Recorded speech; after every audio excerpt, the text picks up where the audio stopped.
ماں باپ کو یہ ایک ضرور حکم شرع یاد رکھنا چاہیے، زندگی میں دیں تو یوں نہ کریں کسی کو بالکل ہی محروم کر دیں کچھ نہیں، اور بعض کو بہت دے دیں، سب کو دے دیا، بعض کو دیا بعض کو دیا ہی نہیں، یہ شرعاً جائز نہیں ہے، وہ ماں باپ گناہگار ہوں گے اگر وہ ایسا کرتے ہیں کہ بعض کو بالکل محروم کر دیا، سرے سے نہیں کچھ دیا اور بعض کو دے دیا۔ رسول اللہ صلی اللہ علیہ وسلم کے پاس ایک معاملہ آیا اور کہ ایک شخص نے کسی کو ایک باغ اور زمین میں سے کوئی حصہ دیا، ایک بیٹے کو دیا کہ تم لے لو۔ اب جب یہ بیٹے کو ملا تو ان کی اہلیہ اس بات پر راضی نہ ہوئی کہ آپ نے یہ کیا کیا ہے، آپ نے یہ کیا کیا ہے، ایک کو دیا بقیہ کو نہیں دیا۔ ذرا جاؤ نا حضور کی بارگاہ میں صلی اللہ علیہ وسلم، حضور تشریف فرما ہے، ہمارے درمیان موجود ہے، تو ہم پوچھیں تو صحیح حضور سے اولادوں کے حوالے سے یہ کہ آپ جا کے پوچھو، یہی سوال کر لو کہ میں نے ایک بیٹے کو یہ دے رہا ہوں دوسروں کو نہیں، ایک کو دیا دوسرے کو نہیں، ذرا پوچھ کے آ جاؤ حضور علیہ السلام سے۔ ہم بعض اوقات ہمارے بھی لوگ کہتے ہیں نہیں یار پوچھیں گے تو کہیں پھنس ہی نہ جائیں، پوچھیں گے تو پھنس نہ جائیں۔ جیسے لوگ لیبارٹری جانے سے ڈرتے ہیں نا، ڈاکٹر بولتا ہے یہ ٹیسٹ کروا کے آؤ، بولتے نہیں یار کچھ نکل آیا تو پھر، ارے نکل آیا تو اللہ کے بندے شکر کرو، اس کا علاج کرو، اگر کچھ نکل آیا نہیں ہے تو بیماری پلتی رہے گی اندر، پھر تمہیں پتا چلے گا جب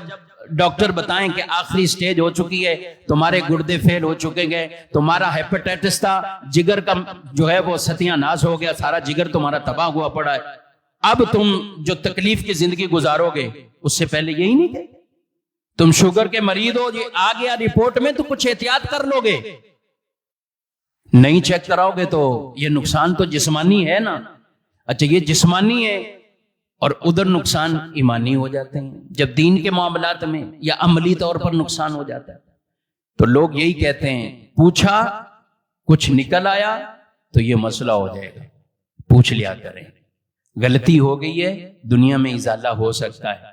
آخرت کی گرفت ہوگی تو پھر بڑی مشکل ہو جائے گی۔ تو وہ صحابی گئے، پھر ان کی بیوی نے بھیجا کہ جاؤ نا حضور سے پوچھ کے آ جاؤ صلی اللہ علیہ وسلم۔ وہ گئے تو نبی پاک علیہ السلام سے کہنے لگے حضور میں نے ایک لڑکے کو یہ دیا ہے، دوسرے کو کسی اور کو نہیں دیا۔ حضور نے خود ہی پوچھ لیا سب کو دے رہے ہو؟ نہیں، ایک کو دیا حضور۔ اللہ اکبر، میرے آقا صلی اللہ علیہ وسلم نے فرمایا یہ ظلم ہے، یہ ظلم ہے، کسی اور کو گواہ بناؤ، مجھے اس پہ گواہ نہ بناؤ، کسی اور کو گواہ بناؤ، یہ تم نے کیا کیا ہے، ایک کو تم دے رہے ہو بقیہ کو۔ اچھا انہوں نے کہا کہ آپ اس بات پر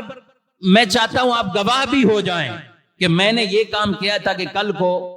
کوئی معاملہ ہو آپ گواہ بن جائیں میرے اس معاملے پر۔ حضور اسلام نے فرمایا میں اس پر گواہ بنوں، یہ ظلم زیادتی والا کام کر کے آئے ہو، کسی اور کو گواہ بناؤ، میں اس پہ گواہ نہیں بنتا۔